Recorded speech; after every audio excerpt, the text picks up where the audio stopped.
So we are now recording, and today I am thrilled to welcome Samantha Irwin, our presenter for our social enterprise webinar on grant writing.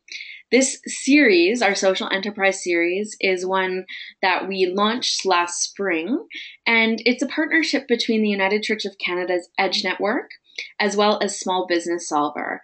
And we're aiming to provide a variety of resources and skills, tools for social enterprises, for social entrepreneurs and innovators, folks inside the church and also outside the church, and in a effort of greater collaboration and working together in some of the ways that that we are already working to make the world a better place. But perhaps are seeking more tools to be able to do that.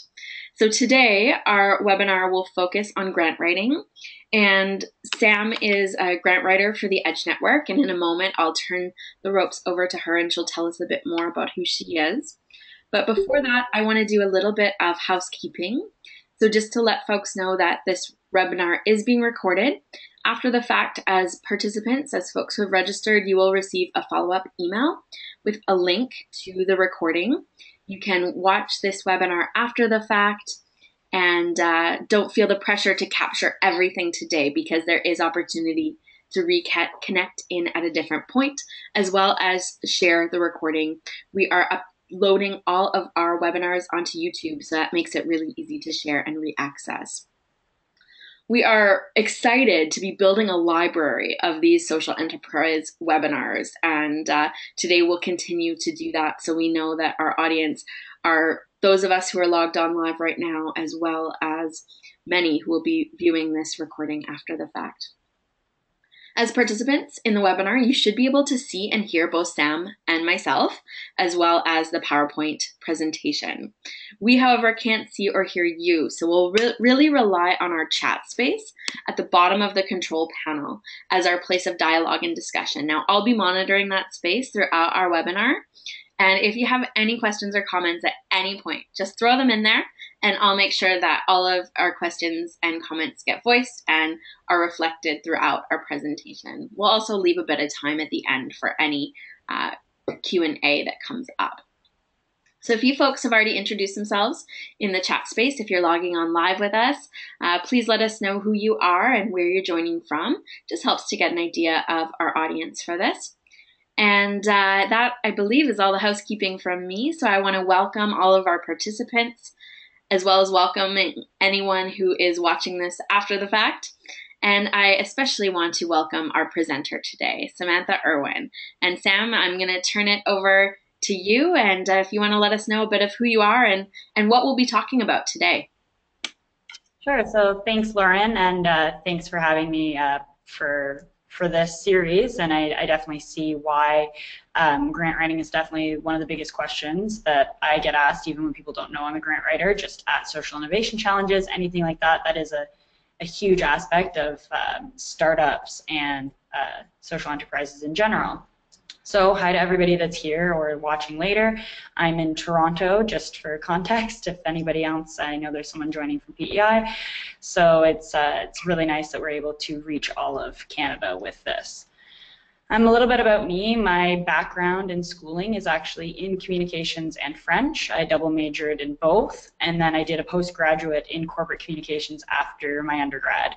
So I've really just been immersed in all things communication, anything from writing lengthy essays to writing press releases to investor reports. Really anything that has to be written is something I've covered in my schooling.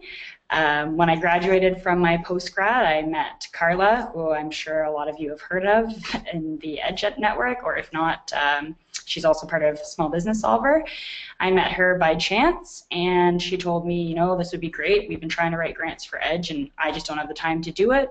Would you be interested in it? And that was about 2.5 years ago. So that's really how I was brought on. And while my role isn't only grant writing, that is my primary focus. So I do a lot of researching for congregations or other social enterprises prizes as well, people who come to us from these challenges or anything like that, so they're not all church related. I do grant researching for them. I help them if they're editing an application or actually drafting and submitting the entire application. So I do a mix of from start to finish. I think that's really everything about me. So to cover today's topics, I'm just going to be going over things to know for grant writing. So who you are, what do you need, your budget, searching for grants, identifying grants, applying for grants, and just some tips that I've accumulated over the past couple of years while I research and draft any grant applications. So the first thing you need to do when you're searching for any grants or writing any grants is really determining who are you and what do you need. These really influence what direction you're going to go in. I do often have conversations with startups who are really just in the conceptual stage and don't exactly know, and this is really what you need to figure out to be able to apply. So things like, are you a nonprofit or a for-profit? That greatly affects what grants are available for you, or if it'll be a loan instead, which I know more people want to focus on grants, but a lot of for-profits might need to do a forgivable loan or something like that. Other things to consider: are you completely startup? Are you at the seed stage? Are you growing? Are you expanding? Scaling? All of that also affects different types of grants. Your industry, where are you focusing? Your target market. Who are they, what are they, where are they, and why are they the target market? How did you identify them? What made you realize that this is a need that you can fill? And how are you going to deliver that? What exactly are you providing? What service, program, anything like that are you providing that fills a need that you've already identified? A lot of people come up with an idea and they think this is a gap, but really figuring out, is this actually a gap or does that exist somewhere else, and maybe we can collaborate in another way. So you really have to identify why yours is going to fill a need that isn't being filled right now.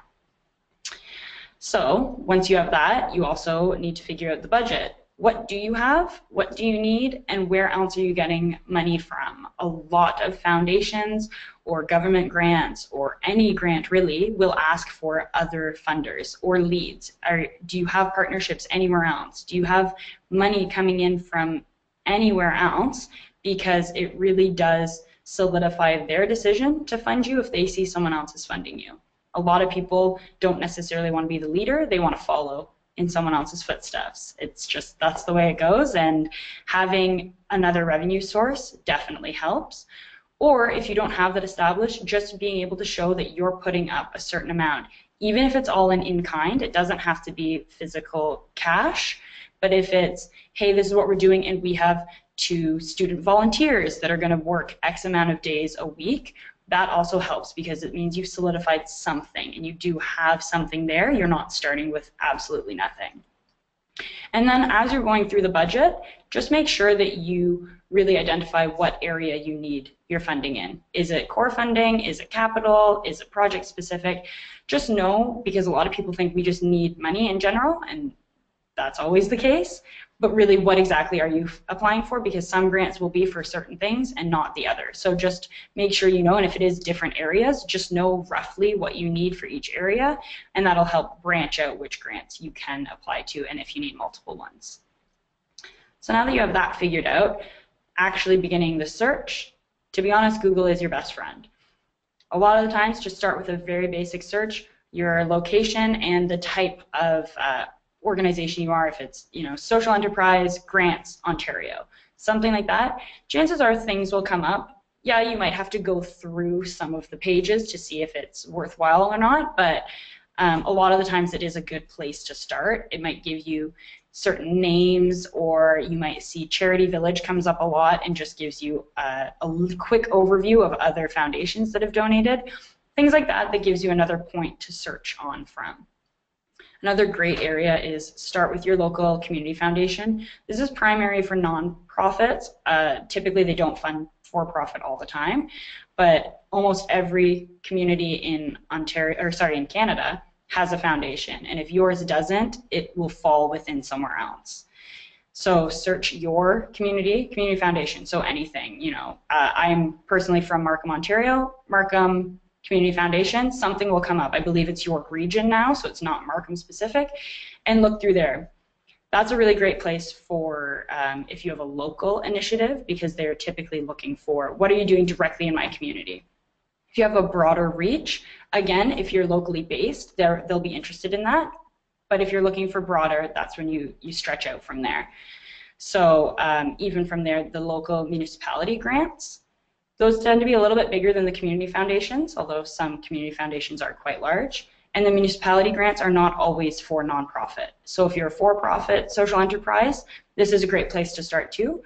Just search your municipality, and through there you should be able to find grants that are available. And a lot of the times people don't know anything about these ones. They're quite well hidden, and I find there's millions of dollars that people don't even know about. I'll just give a quick example.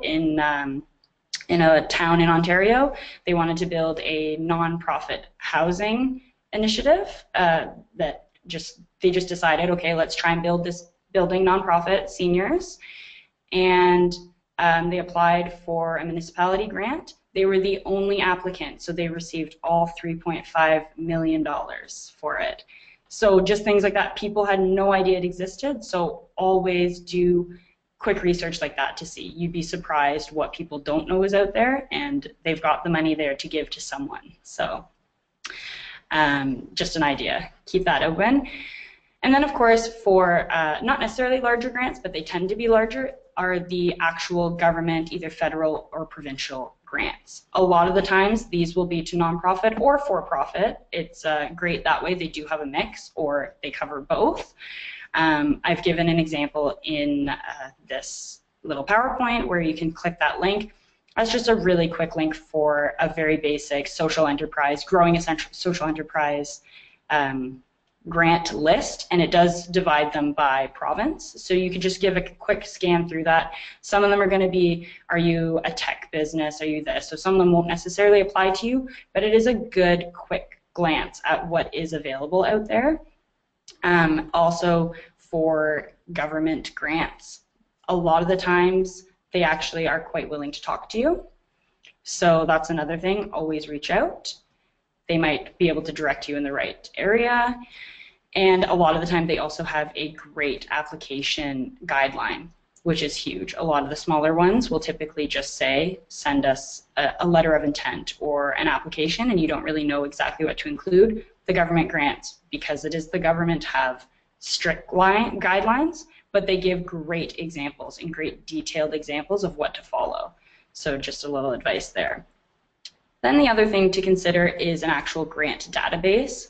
I personally use Grant Connect, but it does come at a fee. I'm not actually sure exactly what ours is, but I believe it's something close to $50 a month maybe. So for us it makes sense because I do a lot of research. For smaller startups, maybe not, but it is a great resource because I can do funder searches based on certain criteria. So I can say, you know, if you're a church, I can specify, you know, are your funding interests in the United Church, for example, or is it seniors, or is it anything like that? Festivals, I can really specify it that way. But my favorite part about it is actually I can search by gift. So instead of trying to search for the funder itself, I can search social enterprise and select from Toronto and see who has donated to a social enterprise or a project that was called a social enterprise in Toronto, as an example. And I'll see Ontario Trillium Foundation, for example. That might be there. And I can read the little description of what they gave to. That just helps me see what they, even if it's not clear in the criteria what the funder might donate to, when I can see physically in front of me what they have given, it's really great for narrowing down, is this actually a good match? And of course, the last thing, searching for grants, is loans, is another option. There are some government foundations or CMHC, if you're looking for affordable housing, that will do half grant, half forgivable loan, things like that. It's another option to consider if you're really struggling to find just a straight out grant, or if you're able to take on a loan and have that partnership as well. So now that you've searched and done a great I'm just going to jump in quickly Yeah. before we move on to the next slide. The link that you have in there for government grants, I don't think people will be able to click on it directly from the PowerPoint. So just Okay. those who are logged in live, just to let you know, I have entered that web address into our chat space if you want to check that out. And a quick question around Grant Connect or other databases, specifically the ones that require a membership or payment. Is it something that, or do you know any that like a group of congregations, for example, that are all maybe working on different types of projects but under a similar stream, or a group could gather together to get a membership? I'm just thinking of our strength in the United Church of our collectivity. Mm-hmm. Yeah, so for sure, I know that Grant Connect, and I believe TechSoup is another one that also does it. You pay, the basic one will be, say, 3 users. A premium might be 5 to 10 users, something like that. So actually, if you did come together and, okay, it's $50 a month, but we have 5 users using it and split it, now it's only $10 a month, it really does make a difference. And using Grant Connect doesn't affect your application or anything. It's really just your research tool. So it is a great way to collaborate that way to reduce your costs. And as long as you have your 5 different usernames, you're great. You can use it anywhere in the country, anywhere like that. So fabulous, fabulous. Thanks, Sam. And Sam just mentioned TechSoup. We have actually done a webinar with someone from TechSoup last year. So that will be in the Edge library as well, if anyone's interested. So I'll move on to the next slide there. Okay, so one of the biggest things I get, one of the biggest comments I get from people about grant research is that they're overwhelmed. A lot of people come to me and say, we've done research, but we have no idea where to start or how to narrow it down.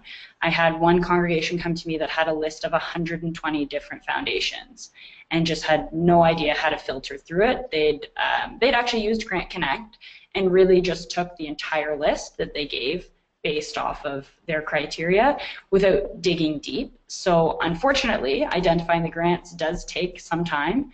It's really a one-by-one process to go through.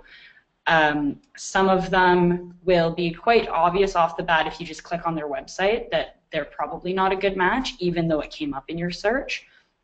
Other ones, you've got to dig a little deeper. So biggest thing, if you can get to their website, look through their criteria. Typically, they will have a tab, grants, or applying for a grant, and it will have bullet points of what their criteria is. Look at that right away, because if you don't match it, I'm not saying throw out that funder right away, but it's likely not your best match yet. So look through that. Do you meet at least 3/4 of it? You don't have to meet every single one, but if you meet at least 3/4, I would consider it. If you don't meet any of it, just put it away for now. Things like, and just as an example, some of their criteria will be you have to be 2 years of operation. If you're not, then you're likely not going to be considered unless you have a relationship with that funder. Or audited financial statements. I know personally that is a struggle with a lot of United Church congregations. They don't have the funds to have their financial statements audited for the past couple years, and it is a hefty price to pay. So there are funders that just won't accept it if you don't have it. And there's no way around it. So there are things like that to consider. And if you don't have it, then unfortunately there's nothing to do. The other thing I would do is look at their past donations. Typically, most foundations, government, corporate, private, will have a past donations area, again, on their website. It'll say, look who we've supported in the past. And they might not have a full description of what they are, but if you just click through and do some minor research of who they've funded in the past, you'll be able to see a slight pattern. And if not a pattern, then you'll be able to at least see sporadically who have they applied for and do you fit into any of them at all. So that's also a good way to just see, is it a possibility? And then from there, you really should reach out. That's my biggest thing, is always try and reach out to them. Some will give you no response whatsoever. Some will tell you that they can't have a conversation with you. I know Ontario Trillium will not anymore. But some are quite willing, and it's great because you develop that relationship before even applying. So either they can steer you in the right direction for an application or actually tell you this isn't going to be a good match. And it helps save some time. But regardless, the reaching out is a really big thing because now if you are a candidate and you can apply, they now have a story to put towards your application. They know who they've spoken to. It just gives you a little bit more when you're applying. And a lot of the times it's hard to explain everything you're doing in their word count. So by having that initial conversation and explaining where you're coming from and how the idea came to be and just giving them more context than they might get in a strict application, it really also helps with that as well. And just a note for that, a lot of government ones are actually open to that, and the community foundations and the municipalities are typically very willing to have a conversation. So as you go through identifying, you're really, again, just the other things to keep in mind, deadlines and price range that they give. So once you have a short list, I try to keep it to 10, a short list of applications, or of funders, the application actually begins. And the first thing I always do is actually read through start to finish the application if they provide one. If not, at least start to finish what they've given as the criteria.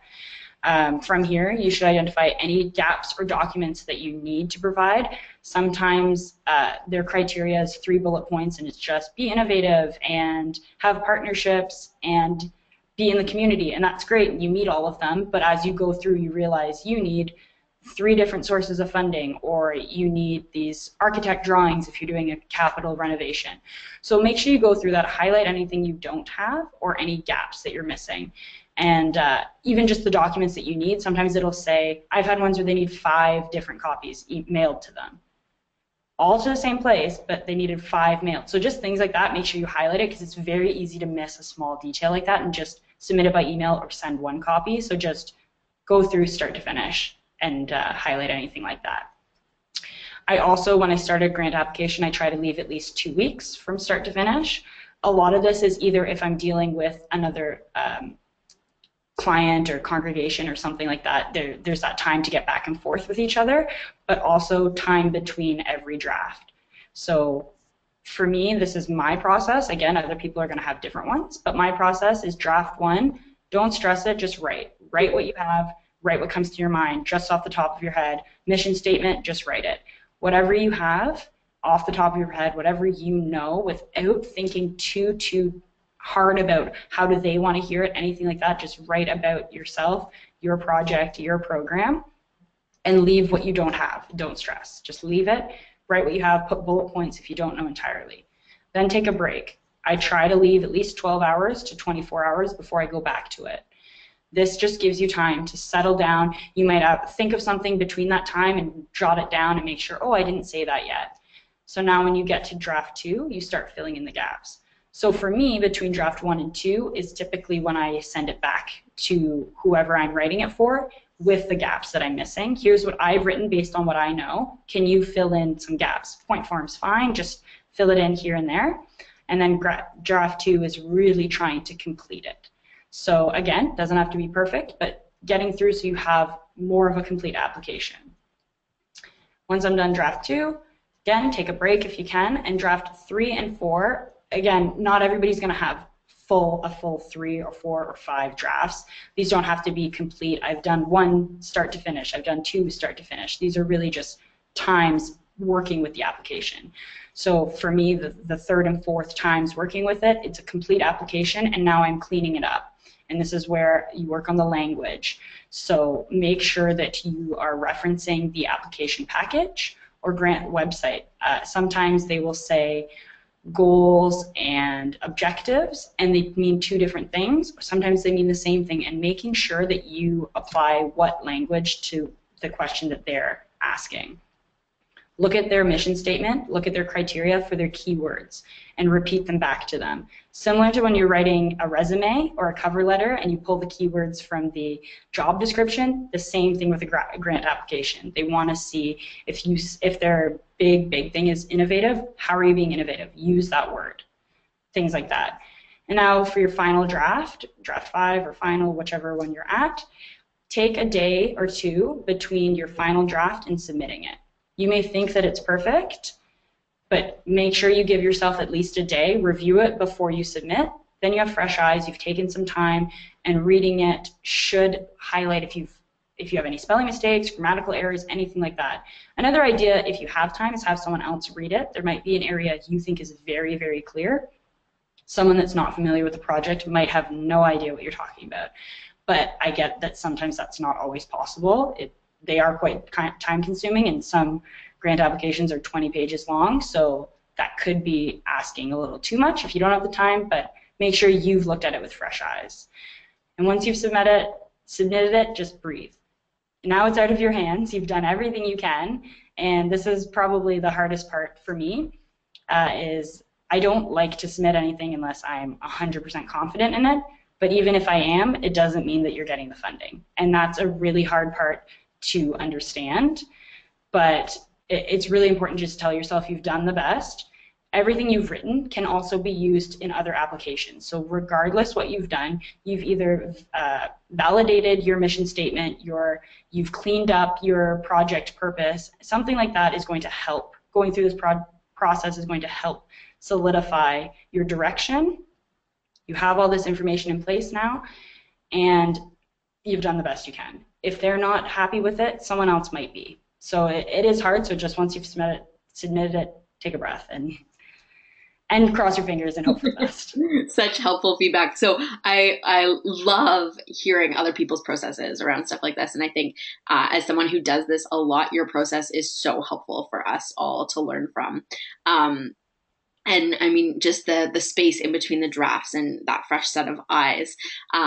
I am thinking, so say someone has done some research and they've found a grant, and the application deadline is just a few days away, and it looks like they have a pretty good chance, they fit within the criteria quite well. What would be your suggestions in that case? I mean, I know all of our processes are flexible and need to be adapted depending on the context, but would you suggest, if it looks like there's a strong weight to an organization's compatibility with a grant, for example, should they just go for it and do the draft 1 and or 2 as best they can and just send it in? What would be your advice in that situation?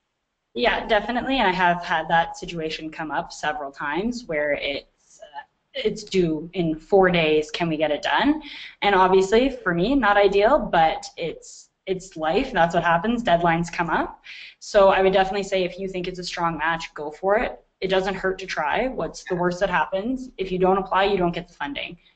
But if you do apply, there's still that chance. Even if it's a rush job, you still have a better chance of getting it, obviously, by submitting it. The best thing I would say is if you're rushing it, which does happen, still try to give yourself a day or try and have someone else just read through, even splitting it up in different parts. I've had that where somebody has written the mission statement of the organization might not be fully clear. So someone writes that, somebody finishes the budget.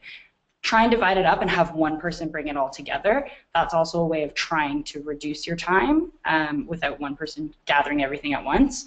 But definitely still go for it.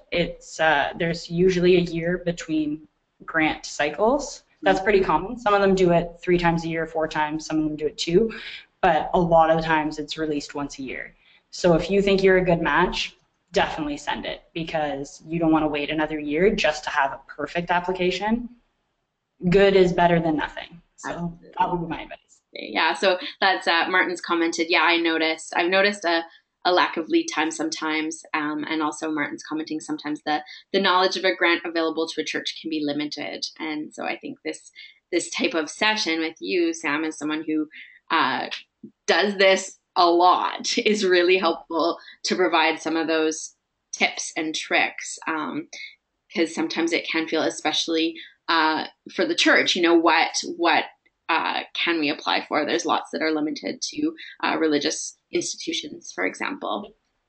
So yeah, I do find a lot of the times, a lot of foundations will say does not support religious organizations, but what they actually mean is they're not going to fund Sunday service. Yeah. If you are a congregation and you're doing an outreach program, but it's benefiting more than just the congregation, that's typically perfectly okay. And they're fine with that. And I find the more often I talk to congregations and explain things that are happening with other foundations, talk to congregations, talk to foundations, explain what's going on, there's a lot more understanding that it's not just applying to fund the religion. We have all these great services and programs, and they just don't have the funding to help them go along. And once a foundation hears that, they realize, oh, okay, like this is okay. I don't have a problem funding this. This is exactly the type of thing we funded. It's just a different organization is running it with the name church in it. It doesn't mean that it's Sunday service, I'm paying for your minister. Yeah. But I do agree with Martin that there does seem to be a lack of lead time. Sometimes that's actually the foundation gives you 2 weeks, you don't even know. And a lot of the time there is a limited knowledge within the church of what they can apply for. And that's what I was brought in to start to try and do. So when people do reach out to me, it's here's a list of what you can apply for specific to you and to your area. So that is part of what we're trying to break down. It takes time, but we are trying to work on that as well. Awesome. And then you also mentioned, you're submitting an application, and a lot of that could be used, for example, for another application. In your experience of doing this a lot, do you find that often different applications there is overlap in what material can be used from reused from one application to another? The questions are not specific enough that it kind of blocks off some of the language that you've used? I mean, does that make sense? Yeah, for the most part, a lot of applications generally ask the same questions. Yeah. There may be specific ones to their specific foundation if they have a specific stream that they're asking for, or, I mean, obviously if you're applying for a United Church grant itself would be different than applying for a community foundation. But in general, there's going to be about your organization, the mission statement, the purpose of your project, a timeline, and yes, that might change depending on when you're applying, but roughly you would know the types of things you need to carry out. So be it capital would be a little more straightforward of the order of things that are happening, but even project, if you're having meetings or this is where you're recruiting, just things like that, it might change the months, or there might be a few things that you've already done by the time a second application is around.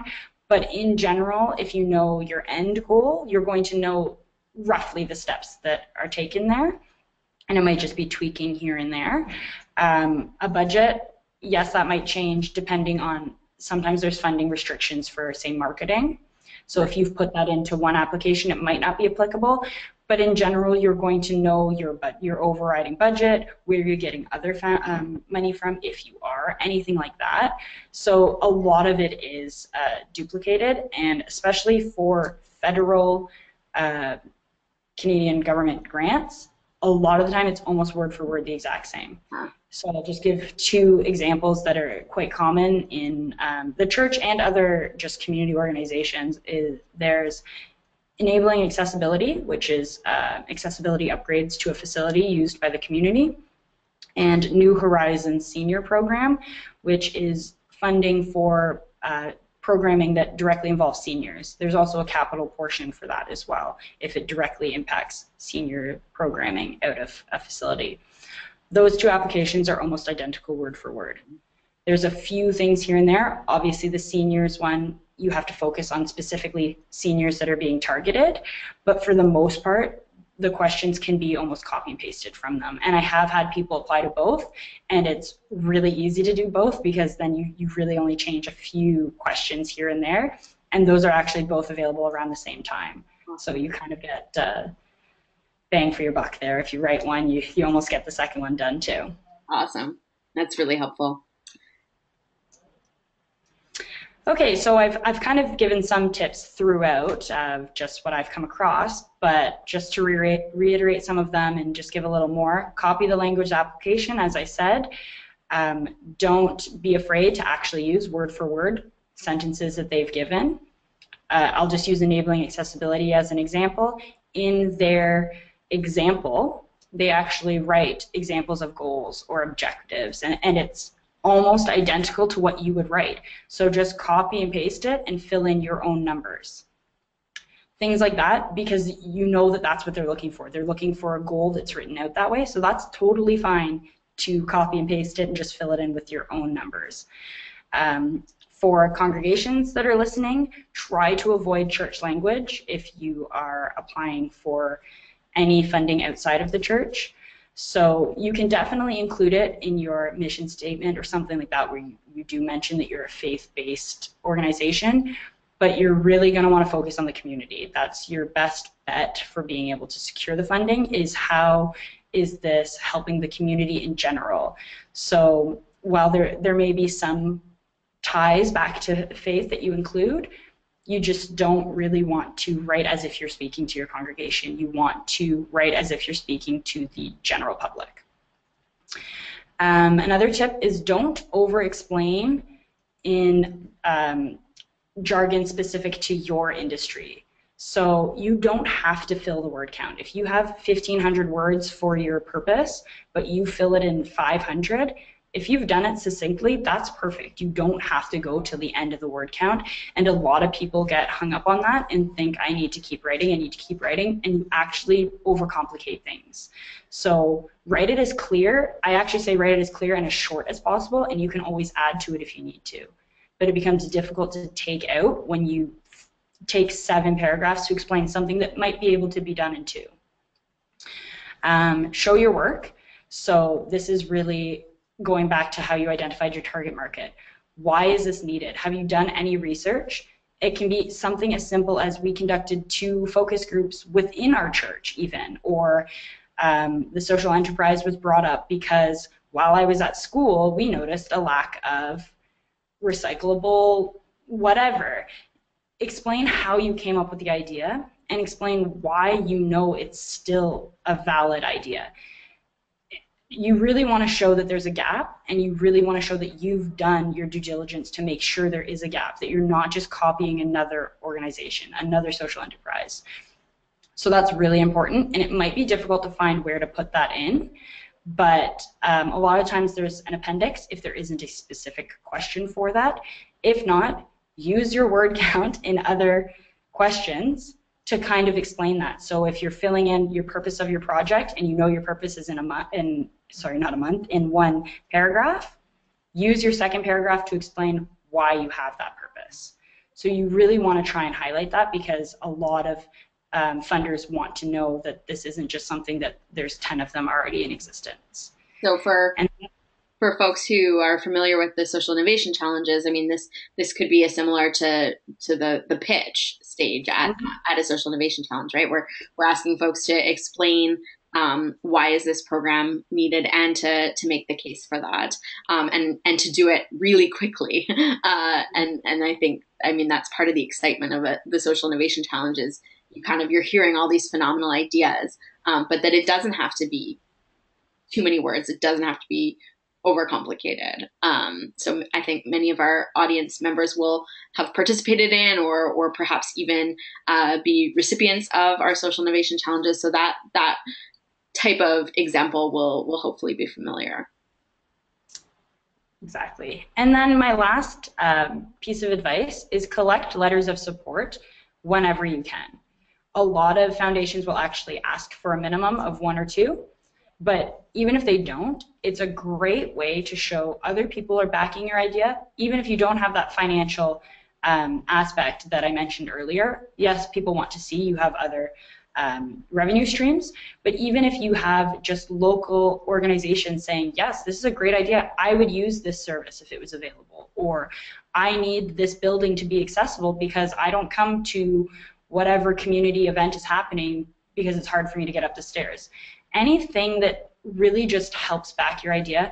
Sometimes people go straight to the municipality and they've got letters from the mayor's office. Other people don't necessarily have that connection, or maybe they're from a larger city and it's pretty hard to get directly to the mayor. So just any local community, it can be things like Girl Guides Group of Canada. Really just try and branch out and find other places that will support your idea. This is also a great way to just develop partnerships. Is there anything they can provide while you're asking them, hey, is this an idea? Would you support us? Would you mind writing us? And the letter of support can be 1 paragraph just saying, yes, I think this is a great idea, and signed. They might say, hey, we've got all these resources that would really help you. or we'd really like to host a fundraiser for you. It really is a great networking tool. It puts yourself out there, it gets your idea out there, and you would be surprised at how many people want to support other initiatives. And then again, my last tip is breathe. There's only so much you can do, and it's hard. It's hard to let go, but even if you're unsuccessful once, it doesn't mean your idea is terrible or that you'll never receive funding. It's just a matter of who else has applied or where was the money allocated that time. I've had grants go in and I've talked specifically to the people and they said this is a perfect idea, this is exactly what we're looking for, and it came back and they didn't receive funding. And I've had other ones where they've said, I don't know if this matches, you may as well apply, and they got their full amount. Wow. So it's hard, it's really hard to judge, but definitely don't give up and keep trying. Awesome. So helpful, and I appreciate how you've walked us through kind of the whole process. You've given your process and offered some really helpful tips. I wonder that for those who are logged in live, do you have specific questions for Sam? We have a bit of time for Q&A, and we'll use the chat space at the bottom. Sam has covered a lot of ground here, and I think really clearly walked us through the path and the process. But are there things that you still are wondering, or questions that you're holding in this time as you're thinking about those and writing them in the chat space? Sam, I had a question around, it seems there are lots of grants provide seed funding. Sometimes it can be harder though for a new initiative, a social enterprise that is just getting started, that has perhaps received significant seed funding, but then for the ability to sustain the social enterprise or project can feel harder. Do you have any specific tips on that, or particular avenues to search that go beyond a bit more of a long-term view of funding rather than the seed funds? Yeah, and I do come across that as well. A lot of the times it is startup seed. They're not interested in overhead funding. So I do find that's one of the biggest challenges. Again, it's really just about digging through organizations' funding interests. But I also find even ones that say they only want to fund seed funding, if you're able to have a conversation with them and explain that maybe it's not seed funding as in from the ground up, but we're sort of partway there, but we don't really have that other aspect we need to make it sustainable, they actually end up looking at that and seeing, wow, you know what, if we actually invest in this, then it does become its own entity and it does stay self-sufficient. And a lot of the times it does require a conversation. There are definitely some foundations that do ongoing support or new projects. So even if you have funding for your startup, if there's a specific project you're doing out of your startup, that's another way to try and approach it. I've had people come to me and say, you know, we need funding for salaries or core funding because we want to be able to offer this in the future or want to expand this program's reach. You really need to focus on what is new, what are you focusing on as your expansion, and that's a way to cover back your salary for the ongoing, because it's okay, so now we can allocate new money here, which means money can be back allocated somewhere else. It does become a bit of a numbers game sometimes. I know there are, and again, I apologize to people that aren't in Ontario, I'm most familiar with that one, but I'll give Trillium as an example. They specifically have a grow stream. So they specifically have seed, grow, and then capital or other ones. So there are some that actually focus on how are you making this better. Calgary Foundation is another one. They have a grant specifically for growing an initiative. So there are some. It's a little bit harder to find, but a lot of the times it's a one-on-one. Depends on where exactly are you actually in it and what do you need to get where you're going. And it's a matter of researching on that. But in general, it's have a conversation and really search for grow grants. They do exist. Awesome. And so, I mean, even entering in your Google search or in your foundation search, like that you're looking for a growth grant and not a seed grant, that could be a tip as well. That's helpful.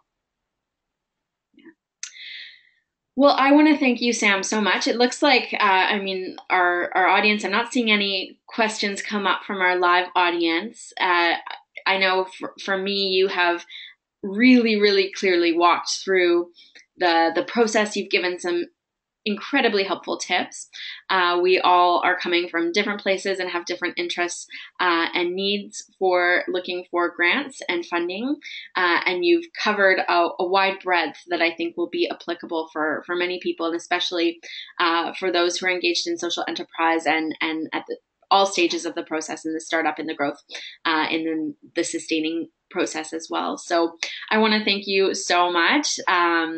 Yeah, Carolyn has echoed that great overview, which is what she was looking for. And I think for many of us, even just knowing where to start is so helpful. And you have well equipped us with that. So thank you so much, Sam, for taking the time to be with us today. Thank you to our participants and all who are accessing this webinar. Just a reminder that our social enterprise series, we have lots coming up over the month of November, including this Thursday, actually, a webinar on crowdfunding and Canada Helps with Paul Nazareth. And then the following weeks, we have a webinar on management, on social impact financing, on legal tips. So please check out the Edge webinar page for all the information on those, and we'll look forward to continuing to grow our library of resources and help equip social innovators, entrepreneurs, folks in the church, folks outside,